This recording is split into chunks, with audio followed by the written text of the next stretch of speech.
لله الحمد لله رب العالمين والصلاة والسلام على سيد أشرف الأنبياء والمرسلين سيدنا محمد وعلى آله وأصحابه أجمعين أما بعد أعوذ بالله من الشيطان الرجيم بسم الله الرحمن الرحيم.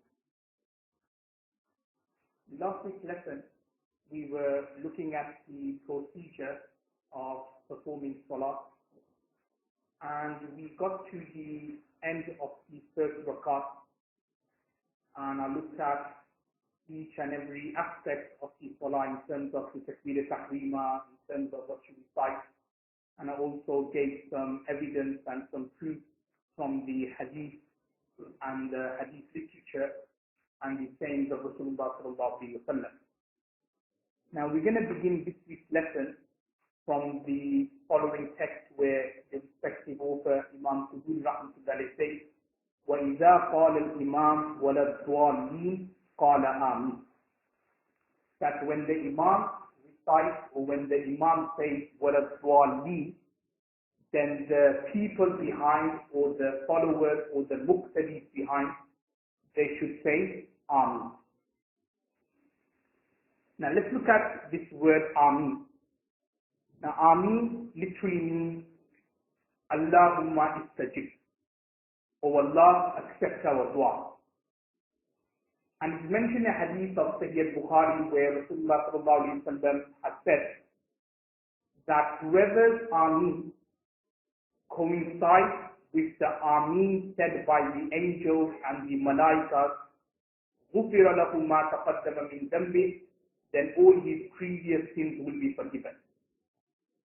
What I mean by this particular hadith is that when the Imam is reciting and when he says what a dua means, not only do the people and the followers should say Ameen or are saying Ameen, but the angels who are also present, they also recite and say the Ameen as well. So when we are saying Ameen, if our Ameen coincides with the Ameen said by the angels, then all our previous minor sins will be forgiven. Now there are many virtues of reciting the Ameen, but where there is ikhtilaf, but where there is some difference or where there are differences, is with regard to the Ameen, should it be said quietly or should it be said loudly? Should we say the Ameen like loudly, Ameen, making sure that the whole masjid and everyone who is in the masjid hears the Ameen, or should we say quietly? Now according to Imam Shafi'i rahmatullah alayh, he says that the Ameen should be said loudly. So when the Imam says غَيْرِ الْمَغْضُوبِ عَلَيْهِمْ وَلَا الضَّالِّينَ, the Ameen should be said loudly. And there is a hadith of Sunan ibn Majah where it describes that when the companions and when the Sahabas would say the Ameen, then the companions who would be standing on the last saf, the final saf, they would also hear the Ameen as well. However, according to Imam Abu Hanifa rahmatullah, he says that the Ameen should be said quiet. And the proof of that is found in a hadith which can be found in Sunan al-Tirmidhi, where it's narrated by Sayyiduna Wa'id bin Hujr anhu, and he says, قَالَ سَمِعْتُ رَسُولُ اللَّهِ صَلَّى اللَّهُ عَلَيْهِ وسلم قَرَأَ غَيْرِ الْمَغْضُوبِ عَلَيْهِمْ وَلَا الضَّالِّينَ. I heard Rasulullah sallallahu alaihi wasallam say, غَيْرِ الْمَغْضُوبِ عَلَيْهِمْ وَلَا الضَّالِّينَ وَقَالَ آمِينَ. And Rasulullah sallallahu alaihi wasallam said Ameen, and this is the key word of the hadith, وَخَفَضَ بِهَا صَوْتًا.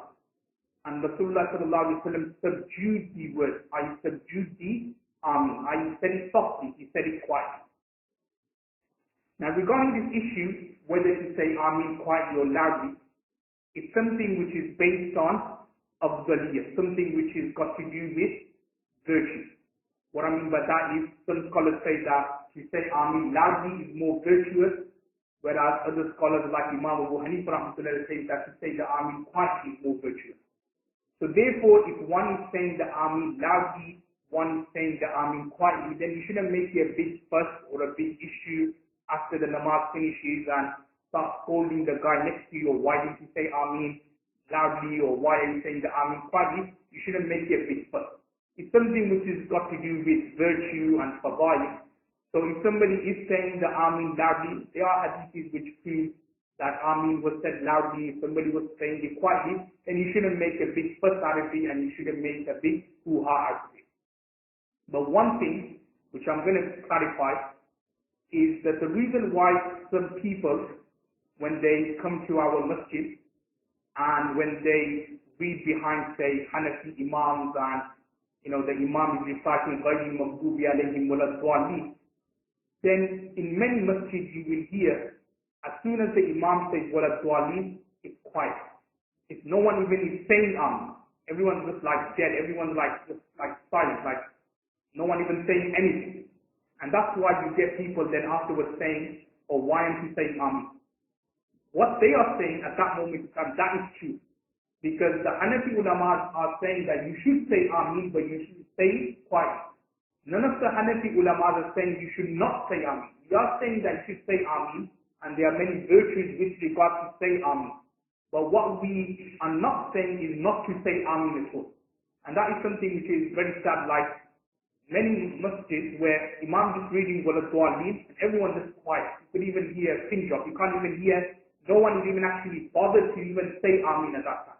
And that is wrong, because that then goes against the Sunnah of the Salah. The Sunnah of the Salah is that when the Imam says Waladdallin, you should say Ameen, but you shouldn't say it loudly, but you should say it quietly. Again, that's what we're saying, you shouldn't say it loudly, but we are not saying you shouldn't say it at all. You should say it, but you should say it quietly and not loudly. So that's something which is, make sure you keep in mind. Obviously, those who don't say Ameen, there's either two reasons why they're not saying Ameen. Either, they are, they're not bothered, or they don't know the Messiah, or it's another sign is that they are not concentrating in your prayer. That's like a good sign that the Imam is reading Waladdallin, and you're not even aware that the Imam has recited Waladdallin, and then you reply straight away by saying Ameen. That's a sign that that individual is not concentrated in his prayers. Thinking about something else, thinking about what he's going to have for dinner, he's thinking about football or whatever he's thinking about. But one thing is, he's not concentrating on his prayers. So that's something which we should remind and keep intact, that we are saying to say Ameen, say it quietly, but at least say the Ameen. Okay? Okay, now let's look at the next part of the text. Then it goes on to say, after the Imam has said the Ameen and read the surah and so on, the next part then goes on to say, ثُمَّ يُكَبِّرُ وَيَرْقَعُ. That you should then say Allahu Akbar, and then you should go into ruku. وَيَعْتَمِدُ بِيَدَيْهِ عَلَى رُكْبَتَيْهِ. And you should place your hand on your kneecap. Ala rukbah here means your kneecap. So your hand should be placed on your kneecap. وَيُفَرِّجُ أَصَابِعَهُ. And your fingers should be slightly spread. Okay, so it's not like in prayers where I mentioned last week that the three fingers in particular, in the middle, should be kept together. But when you are in ruku and you are placing your hand on your kneecap, then the hand should be slightly spread. وَيَبْسُطُ ظَهْرَهُ. Also part of the sunnah procedure of ruku is that your back is straight. Okay, not bent or anything like that, but it should be straight. Again, this is a lot of people where they are kind of heedless when it comes to the sunnah performance of the salah. They will pray the salah and their back is bent, or it's not like in a nice, straight position. So that again is another sunnah of prayer, is وَيَبْسُطُ ظَهْرَهُ, is that you make sure that you have your back straight. وَلَا يَرْفَعُ رَأْسَهُ وَلَا يُنَكِّسَهُ. And you should not raise your head, and at the same time, وَلَا يُنَكِّسَهُ, you should not lower it. What I mean by that is that when you are in ruku, then your head position should be the same and should be normal. You shouldn't raise it like this. So when you go into ruku, you shouldn't be raise your head like this so that you're looking up to the wall or the people in front of you, and nor should your head be lower. Okay, so what I mean by that is you should just keep your head as normal as it is. The position of the head should be normal, and you should bow down. So it says that your head should not be raised, وَلَا يُنَكِّسَهُ, and nor should your head be lowered. وَيَقُولُ فِي رُكُوعِهِ سُبْحَانَ رَبِّيَ الْعَظِيمِ ثَلَاثًا, and you should say in the ruku, سُبْحَانَ رَبِّيَ الْعَظِيمِ 3 times. And the author then goes on to say, وَذَلِكَ أَدْنَاهُ, and that is the minimum. Okay, now, straightforward masla, as you probably aware that when you are in the ruku, then you should say the tasbih 3 times. And it is mustahab and it is sunnah to actually say the tasbih anyway. So if you just say, for example, you did it once and then you just stood up for the coma position and so on, then fair enough, your salah will be done, but it will be against the sunnah, because the sunnah dictates that not only you should say tasbih, but you should actually say 3 times. That is like the bare minimum. The basic requirement is that you say 3 times the tasbih when you are in ruku, and it also applies when you are in sajda as well. Now, just one ruling with regard to this particular section here, kind of a common question which some brothers ask is that, just say, for example, I've gone into ruku, and I've just managed to say Subhana Rabbiyal Azim once. So I've just said it once, and then the Imam says, Sami Allahu liman hamida, and he gets up. So basically, I could only say it once, and the Imam already in the coma position, in the standing position, he said, Sami Allahu liman hamida, and he's about to go into sajda. So in that situation, what should the individual do? Now, the ruling or the masla is that in such a situation, you need to ask yourself whether you'll be able to quickly read the remaining 2 tasbihs or not. If you could quickly do it, then you should do it quickly, and then afterwards catch the Imam, i.e. then get up for the coma and the standing position, and then follow the Imam. However, just say, for example, if you say you're reciting slowly, or your habit is to recite slowly and take your time, and by the time you would finish the remaining 2 tasbih, the Imam probably will be sajda, say for example, then in that situation what you can do is just follow the Imam, which is obviously imperative and necessary. So what you will do is just get up from your ruku straight away, and then you will just follow the Imam. And this particular ruling also applies for, how should I say, for other aspects of salah as well. Just say, for example, you're in the at-tahiyyat position. Let's say you're reading 4 rakats, say Zuhr salah, so you're in the first in the at-tahiyyat position, and you just managed to read, say, half of at-tahiyyat, and the Imam has already got up for the 3rd rakat. So the same rule applies, that if you could quickly finish off the remaining portion of at-tahiyyat and then catch the Imam, then you should do that. But if you've got quite a bit of at-tahiyyat left, then in that situation you should follow the Imam straight away and just omit the remaining portion of at-tahiyyat out. Because obviously, as you guys know, following the Imam is like necessary, like imperative, lazim, which is called, you have to follow the Imam. But if you could finish what you're supposed to be reciting straight away or quickly, then you should do that. Otherwise, you should omit that thing which you were supposed to be reciting and follow the Imam instead. Now, the next part of the paragraph goes on to say that when you are in ruku, you should then recite Subhana Rabbiyal Azim 3 times. Thereafter, summa yarfa'u ra'sa. Then you should raise your head and saying Sami Allahu liman hamida, and the followers behind will recite Rabbana lakal hamd. Now remember, if you are an Imam, generally speaking, this is the ruling, if you are the Imam, then you only recite Sami Allahu liman hamida. You don't recite the Rabbana lakal hamd. Whereas the muqtadi or the followers, they will recite Rabbana lakal hamd, and they will not say Sami Allahu liman hamida.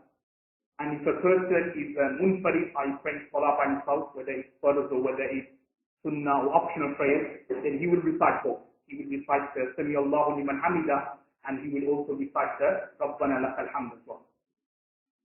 However, some Hanafi scholars, such as Imam Shurum Bulari rahmatullahi alayhi, the author of Nur al-Izar, he says that an Imam should recite both Sami Allahu liman hamida and also Rabbana lakal hamd as well.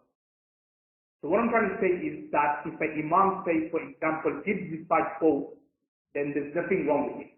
Even though if you look in many of the books, whether it's Quduuri or whether it's Salim al-Haq or something, it will tell you that the Imam should just recite Sami Allahu liman hamida, and it is the followers i.e. the muqtadis, they should just recite Rabbana lakal hamd.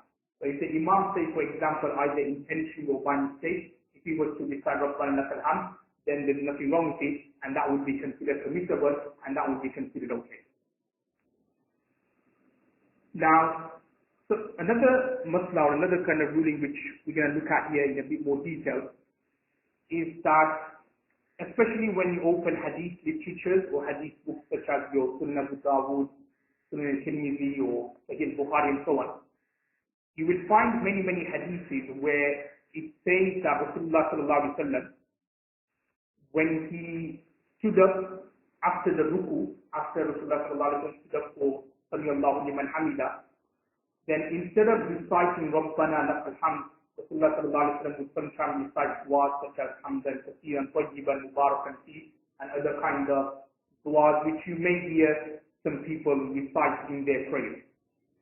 So what does the Sharia say with regards to those kind of du'as, like hamdan kathiran tayyiban mubarakan fi, or Allahumma filli, or many other du'as which you can find in the hadith literature? What should we do with regards to those kind of hadiths?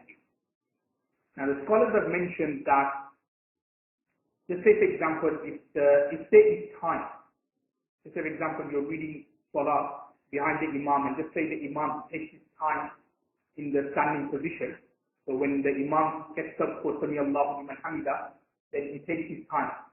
Then in that situation, you can read your other du'as besides Rabbana lakal hamd, such as hamdan kathiran tayyiban mubarakan fi, that would be okay.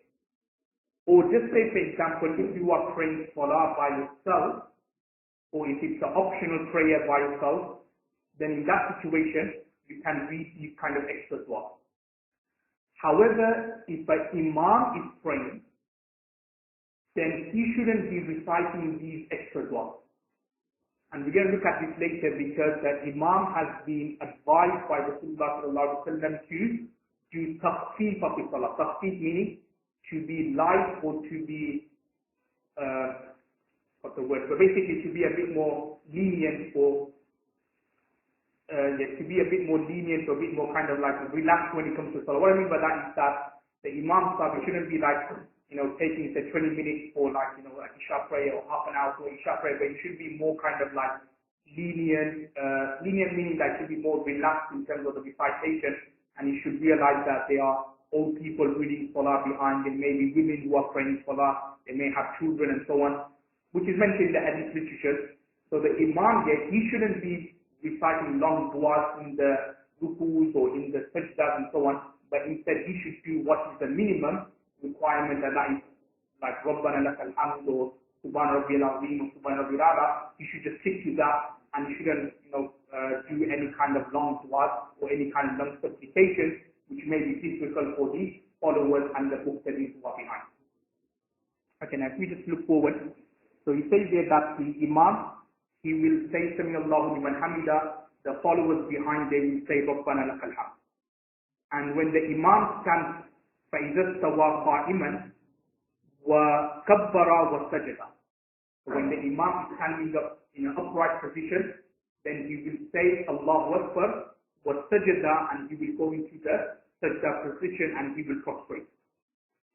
Now when the person, or when that individual is prostrating, so he says وَاعْتَمَدَ بِيَدَيْهِ عَلَى الْأَرْضِ وَوَضَعَ وَجْهَهُ بَيْنَ كَفَّيْهِ, that he will place his hand on the ground and he will place his face between his two hands. Okay, so when you are doing sajda, when you are prostrating, so the two hands, the palm should be on the ground, and you should place your forehead between the two palms. So that is the sunnah procedure of performing sajda, and the procedure of placing your face on the ground. Then he goes on to say, وَسَجَدَ عَلَىٰ أَنْفِهِ وَجَبْهَتِهِ. As I mentioned before, that there are two important parts which should be touching the ground when you are doing sajda, and that is that your nose should be touching the ground, and also your forehead as well. So these two things should be touching the ground when you are doing sajda, that is your nose and your forehead. He then goes and says, فَإِنِ اقْتَصَرَ عَلَىٰ أَحَدِهِمَا جَازَ عِنْدَ أَبِي حَنِيفَ رَحِمَهُ اللَّهُ. Now, according to Imam Abu Hanifa rahmatullah alayhi, if someone suffice of one of them two, then it will be permissible. What I mean by that is, just say for example, he should have placed his forehead and his nose on the ground for sajda. Now if someone for some reason, or even without any reason, just places his nose on the ground and not the forehead, or he's just placing his forehead on the ground and not the nose, then in that situation his sajda will be done. Okay? Even though it will be considered severely disliked for doing sajda against the prescribed method, but in terms of the fardiyya and the compulsory nature of sajda, which I mentioned before at the beginning of the topic, that sajda is one of the faraid, one of the compulsory acts of salah. So in terms of that, that will be fulfilled. But he will be doing something which is severely disliked by doing the sajda in a way which is against the prescribed method. Whereas the next section talks about what Imam Yusuf and Imam Muhammad, the two students of Imam Abu Hanifa, say. So they're basically saying that لا يجوز الاقتصار على الأنف إلا من عذر. That it is not permissible to suffice on the nose unless there is a uzr or unless there is an excuse.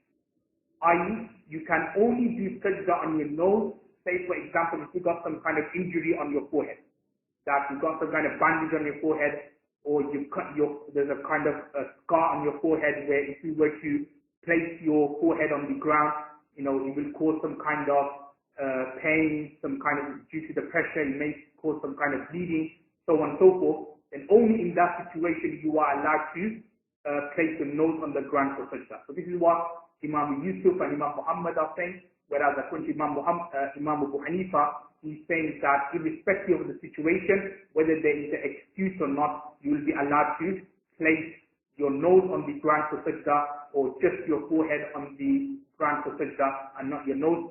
That according to Imam Abu Hanifa will be correct and permissible.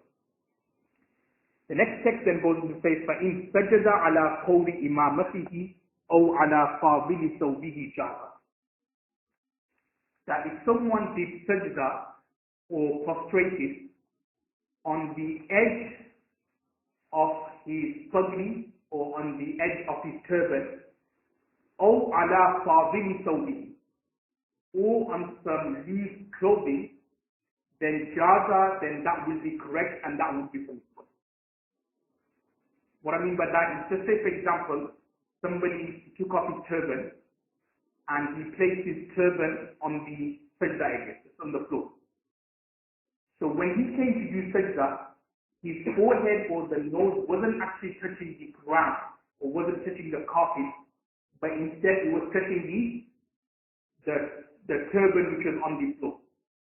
Or just say for example there was some kind of loose clothing in front of him, some kind of like towel or something like that, and he was doing sajda on the towel and not on the floor. Now the question is that whether that is permissible or not. So the answer to that question is that yes, it is permissible. Just to elaborate on the ruling a bit more further, there's two ways to look at it. Either the material is something which is joined onto the ground. Take example, your carpet in the masjid. When you look at it, that is also a material. It's not the ground, it's not like mud or anything like that, it's not like soil. So when you look at it, carpet, that is also considered to be a material. But because the carpet is not loose, but it's stuck onto the ground, so therefore doing sajda on the carpet is permissible according to all the scholars. All the schools of thought say that doing sajda on a carpet or on a material which is stuck onto the ground, then that is considered that you are doing sajda on a piece of land like outside, then that will be permissible, that will be okay. However, the difference is on loose clothing. That you've got like say towel lying around, somebody just sits on the towel, or there's like say for example a pagri or a turban and somebody just sits on the turban. That's where there is some ikhtilaf, and that is where there is some differences. Imam Abu Hanifa says that doing sajda on loose clothing, that is permissible, whereas other schools of thought such as Imam Shafi'i says that doing sajda on loose clothing, that would not be allowed and your sajda would not be done. The next text then tells us about how to perform the sajda, and this is something which is very straightforward. The author is saying, وَيُبْدِئُ ضَبْعَيْهِ. that when we are performing the sajda, we should make sure that our upper arm or our arms are away from our body. Okay, it shouldn't be right close together. Now obviously the sunnah way of performing sajda will only be permissible or possible if we are praying by ourselves. When we are in congregation, when we are in Jamaat, in particular, when there's a lot of people in the congregation, then to pray salah like this will be very difficult in terms of you will be giving taklif and pain to the person praying salah next to you. So therefore, in that situation, if you have your arms together, okay, if you have it slightly apart, actually, you should try and do that, but if there's too many people and you have it right close together, then that will still be okay. So obviously, when you are praying by yourself or where there is some space and some gap, then you should try your best to have your arms away from your body. Similarly, it's also a sunnah to have your stomach away from your side. Yes, to have your stomach away from your side. What I mean by that is when doing sajda, then you shouldn't be performed like women who, when they perform sajda, they have their body right against their side doing sajda like this. Okay, so it shouldn't be done like women. But instead, when we are doing sajda, we should have our stomach away from our side. So there should be a gap between them two parts of our body. Similarly, وَيُوَجِّهُ أَصَابِعَ رِجْلَيْهِ نَحْوَ الْقِبْلَةِ. When we are performing the sajda, then we should have the toes facing towards the direction of the qibla. Okay, so the sajda should be done in such a way that, I mentioned before, that our feet should be on the ground, and also the toes on our feet should be facing towards the qibla as well. So again, these are all considered sunnah acts of performing the sajda. He also then goes on to say, وَيَقُولُ فِي سُجُودِهِ سُبْحَانَ رَبِّيَ الْأَعْلَى ثَلَاثًا. And in the sajda, in the prostration, you will say Subhan Rabbil A'la 3 times, وَذَلِكَ أَدْنَاهُ, and that is considered to be the minimum amount which you should recite. Afterwards, we also then talk about the next procedure will be that you will then say Allahu Akbar, and then you will sit up again. So this sitting is known as the jalsa, and this is considered sunnah according to other scholars, and I think according to the majority of the Hanafi scholars. The jalsa means the sitting position between the two sajdas is actually considered wajib, obligatory. So therefore, if you miss that out, then you will have to do a sajda sahwa here. This is something which we're going to look at later. So that jalsa is something which is wajib and obligatory. And the reason why this sajda or this jalsa or this kind of sitting period is necessary is so that you can differentiate between the two sajdas, or you can split up between the two sajdas. Because as I mentioned before, that two sajdas in one rakat is salah. And the way you can achieve that is by having a gap of the sitting position. Because if there wasn't that sitting position, then that sajda which you are doing will just be considered as one sajda. So to achieve two sajdas, the only way you can achieve it is by having a gap and a jalsa. That is considered wajib here. So this is just being highlighted. Then afterwards you will say Allahu Akbar, you will sit up. Then the question arises that should you recite any du'as in between? Then as I already explained that in the nafil prayers you can, but in the first prayers, because the Imam has been ordered and advised by Rasulullah to kind of hasten the prayers, to be more lenient in the prayers, so the Imam shouldn't recite it, but instead you should wait there for a second or so, and thereafterwards you should then say Allahu Akbar and perform the second sajda. And the second sajda you will do it exactly same as the first, in terms of you will recite Subhan Rabbil A'la 2 times. Now the next text then goes on to say that after you've done the second sajda, you should then get up for the second rakat.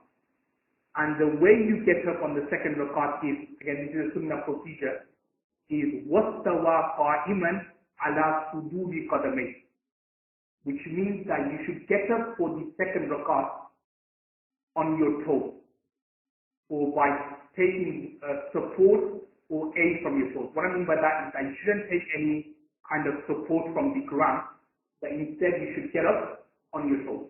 Okay, like in one kind of act, in one kind of push, you could say, from the second sajda, then get up for the second rakat without taking any assistance and without taking any help from the ground, without using your arms or your hands or anything like that, without any support, you should get up straight away.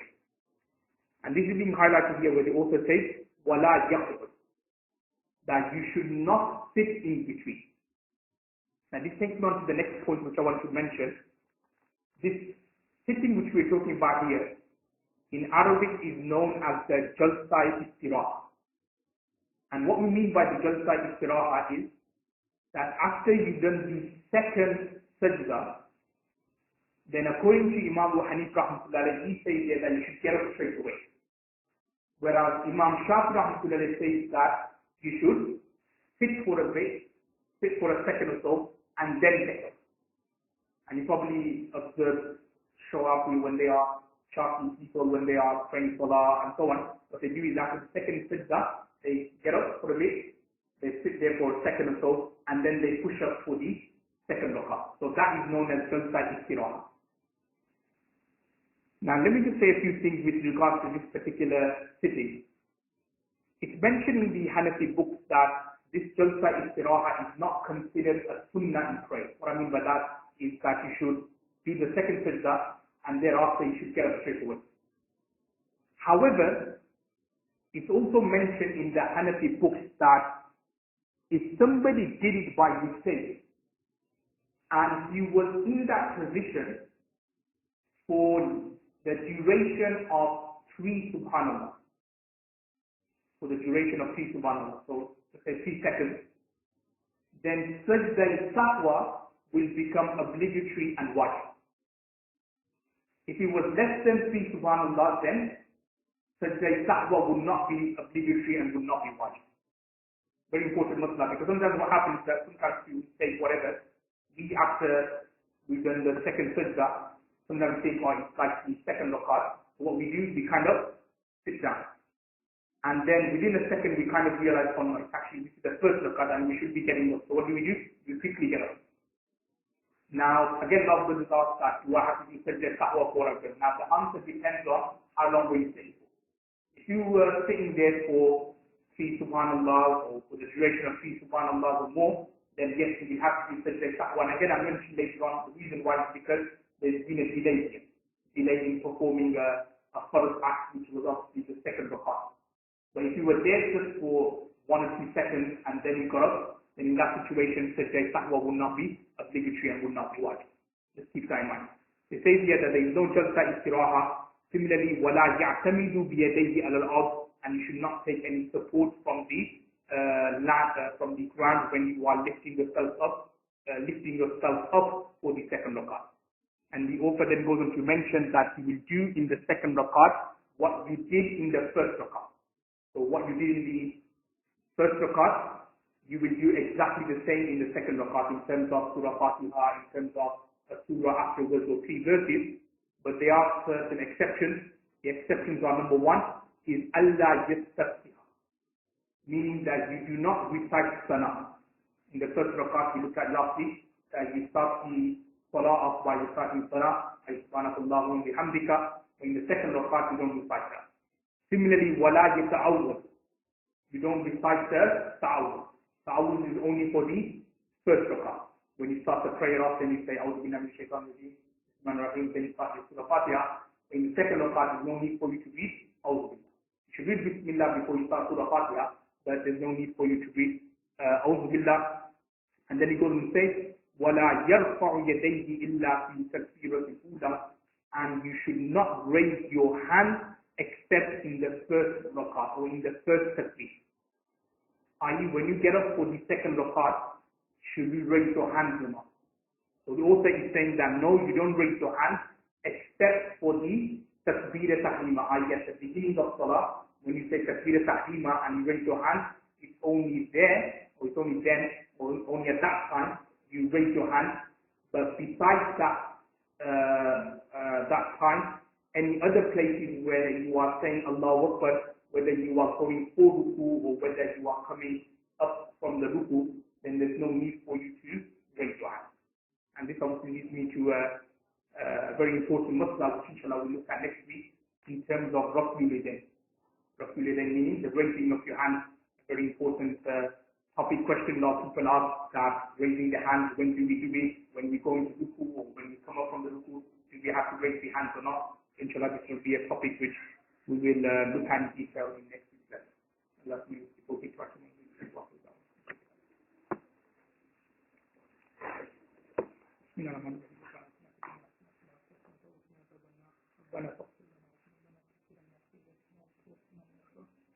ربنا لا تزغ